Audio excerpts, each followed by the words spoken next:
Hi everyone, it's Bo. Thanks for joining me in my garden today, where we're going to be talking about adding to my desert garden, which is my wonderful activity this afternoon, and naturalistic planting plants, garden design.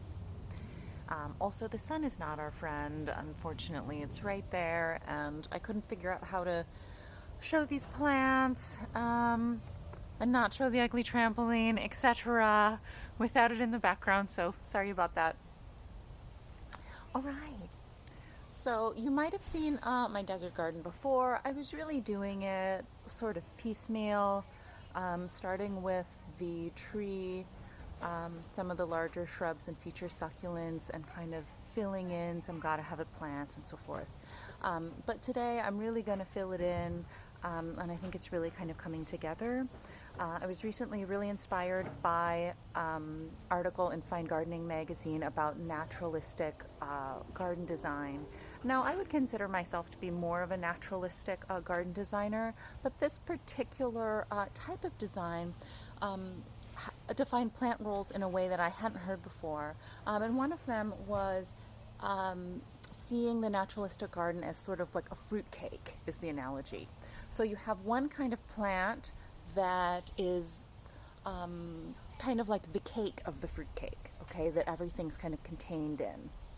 And grasses or grass-like plants, ferns for the shade garden, or like lamb's ear, some geraniums. Those are good examples of plants that you could use for the cake of your fruit cake. So here I have this beautiful Arctic fox Lomandra, which is a grass-like plant. It's pretty small. You want like a smallish grass, not like huge flax or something like that, for the cake of your naturalistic planting. So these are maybe just like 1 or 2 feet by 1 or 2 feet. And then you're going to have your primary plants, which are going to give you the flushes of color seasonally. And you want to pick a few different kinds so that each season sort of has its show. And you're going to cluster those together in kind of these little school of fish arrangements throughout the garden. So I had noticed that most of my color had pooped out. This is December, early December. So it's kind of late fall, early winter for us here in the San Francisco Bay Area. So these Agastache, it's also called hummingbird mint. Morello is the cultivar here. So beautiful. This is the color I can't resist when I see it. And then I also got a geranium here in the foreground, which is a similar color. And we'll just kind of mimic that color in the foreground. And so yeah, the primary plants are like the fruit in the fruit cake. And then there's also scatter plants, which are used more sparingly, and they can be large shrubs or they can be small, pockets of annuals, but they add to the naturalistic kind of planted by nature look, and you kind of use them more sparingly, repeated in smaller quantities throughout the design. And I have, a few little random plants that could serve as that.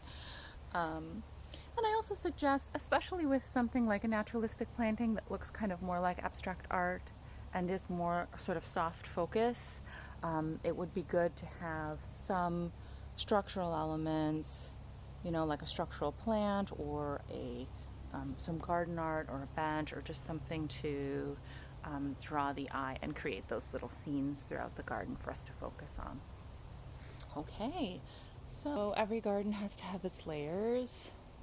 So there are the ground cover plants, of which I have a couple different kinds.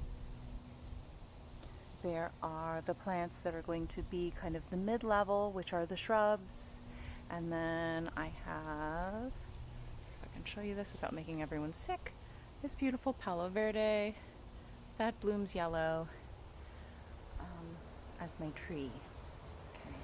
and then the perennials are, you know, make up most of the body of the garden.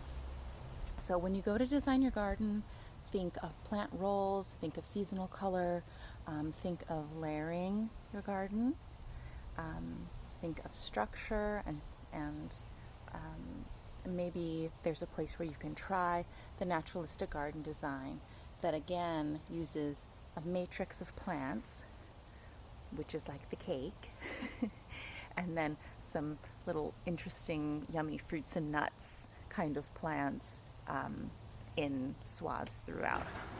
Okay, I hope you learned something today, and on my next garden tour I will certainly show you how this is working out. Thank you. Bye-bye.